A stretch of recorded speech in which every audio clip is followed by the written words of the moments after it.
When I checked my phone, I noticed 13 missed calls, every one from my mother-in-law. Martha. Not again, I thought.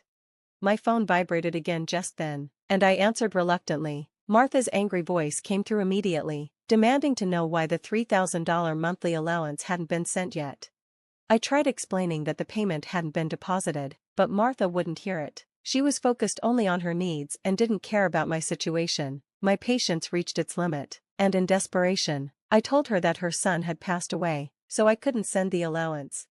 My name is Jennifer Smith, I'm 32, working at a major financial firm, and I handle most of the household responsibilities. I married Mark 2 years ago. I met him through our shared hobbies. He was kind, with a warm smile that drew me in. We quickly fell in love, got engaged within a year, and believed we were perfect for each other. After a smooth courtship, we got married, but then came the trouble. Martha, my mother-in-law. Martha's husband passed away a few years ago. Mark didn't have any siblings, so his only remaining family was his mother, Martha. The trouble started when I visited Martha's home for the first time before our wedding to introduce myself. Nice to meet you, Martha, I said. Martha gave me a once-over and said, "Ah, so you're Mark's fiancée?" "Yes, my name is Jennifer Miller," I replied. She looked me up and down and said, "You're a rather plain girl. I wonder what Mark sees in you, huh?" I wasn't sure if she was joking, but her words shocked me. Seeing my reaction, Mark frowned at his mother. "Mom, what's with the sudden harsh words? How can you say that to the person I chose?" "No, Mark, I'm just trying to choose someone suitable for you," Martha replied. Mark was visibly upset. "Choose? I'm the one who chose her. You don't get to meddle." "Don't say it like that. I'm just telling you the truth because I care about you," Martha insisted. Mark argued with his mother about supporting our relationship, but the tension only grew. It was awkward for me to watch their clash, especially since it was my first time meeting Martha. Despite the discomfort, we managed to express our intentions to marry. As we left, Martha called out to Mark. "Mark, can I have a word? You're still going to keep that promise after you get married, right?" "What promise?" Mark asked. "You know, about the allowance," Martha replied. Mark agreed but asked to discuss it later. The conversation left an uncomfortable atmosphere between my husband and his mother, thick with tension. In the car on the way home, I asked Mark about the allowance. "Hey, Mark, about the conversation you had with your mom as we were leaving." "Yeah, I should have told you about it, Jennifer. After my dad passed away, I've been sending money to my mom every month." "How much?" I asked. $2,000, Mark admitted. $2,000? I was taken aback. Mark sighed and explained slowly, "Actually, my mom has a debt from a long time ago when she lost a lot of money at a casino. She's been paying it off, but her health isn't great, so she's often home and needs money to live on." I was stunned. "But isn't $2,000 a bit much? Can't we lower it?" Mark responded, "If I try to lower it, she keeps calling me repeatedly, no matter what. She's still my mom, and I worry about her living alone." I understood that Mark was devoted to his mother because she was his only family. Despite Martha's difficult personality, she was still his beloved mother, and I only saw my husband as a kind man at that time. 2 months after our wedding, I received a call from Martha during my lunch break. "Hello, Martha," I answered. "Jennifer, long time no talk. Can we chat for a bit?" Martha's tone was cheerful. "Sure, what's up?" I asked. "I was hoping you could start sending me money," Martha said bluntly.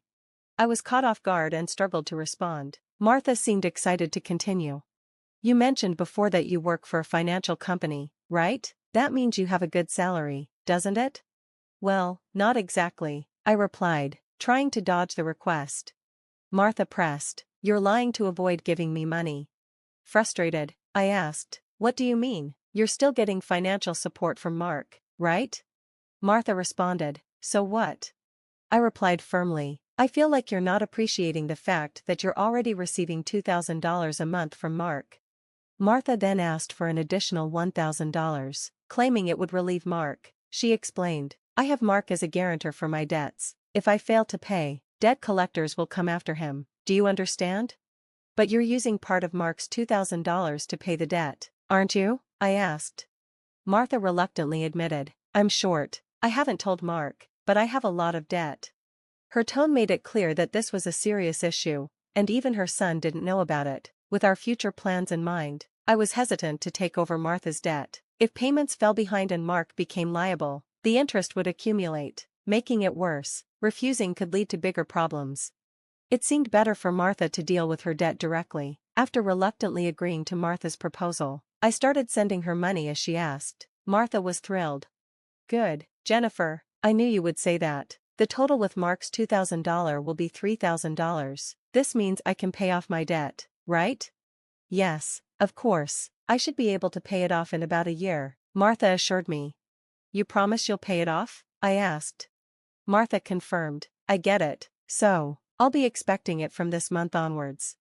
The stress from work and the emotional burden was taking its toll. $1,000 a month, this was going to be tough, I thought, but I rationalized that it was for our future's sake. If Martha didn't make a living, it would upset Mark as well.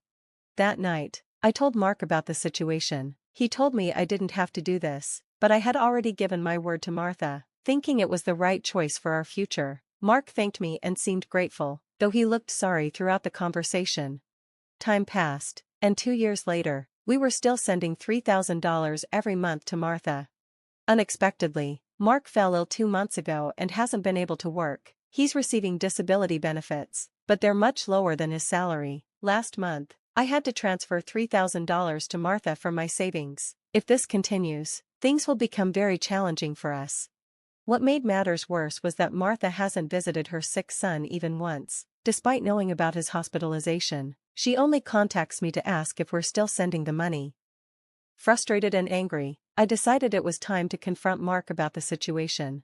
Don't you think it's wrong that Martha is only focused on money when you're in this condition? We need to figure out what to do going forward, I said, expressing my concern. Mark nodded in agreement. Yeah, I've been thinking the same thing. I don't want to put more strain on you, Jennifer. This month, she's been bombarding me with calls and messages, asking if we've sent the money yet. Are you serious? How can she think about money when her own son is sick? I exclaimed. Mark's face was a mix of anger and exhaustion. He looked thoughtful for a moment before a sly grin crossed his face. That's it. What is it, Mark? I asked, curious. This is our last resort. I've come up with something good, for my mom, Mark said cryptically. Mark proposed a plan that caught me off guard, although it seemed extreme. It appeared to be the only way to get Martha to truly understand. A few weeks later, Mark was discharged from the hospital, but Martha still hadn't responded to any of our messages. We decided not to tell her about his discharge. She had been relentlessly asking for money without showing any care for her son's well-being. While Mark and I were having tea, my phone buzzed with a message alerting me to 13 missed calls from Martha. As expected, the phone rang again. It was her calling once more. Hello, I answered, turning the speaker on so Mark could hear too. Martha immediately shouted, "Where's the $3,000 for this month?" "Excuse me, Martha, the money hasn't been transferred yet," I replied calmly. "I don't care if he's in the hospital or whatever, that's none of my business. You're working at a good place, right? You must have plenty of savings. Hurry up and transfer it now," Martha demanded angrily. Then, unbelievably, she said something that shocked me. "Listen, since you married Mark, if he can't pay, you have to pay me, understand? If you refuse, I'll make you the guarantor, got it?" In that moment, something inside me snapped. Martha was openly displaying her greed without any regard for our situation. I had reached my breaking point. She didn't even attempt to reflect on her actions. I had no choice but to follow through with Mark's plan. I firmly declared into my phone, "Mark has passed away. I can't send you any more money." Martha responded with utter disbelief. "What?"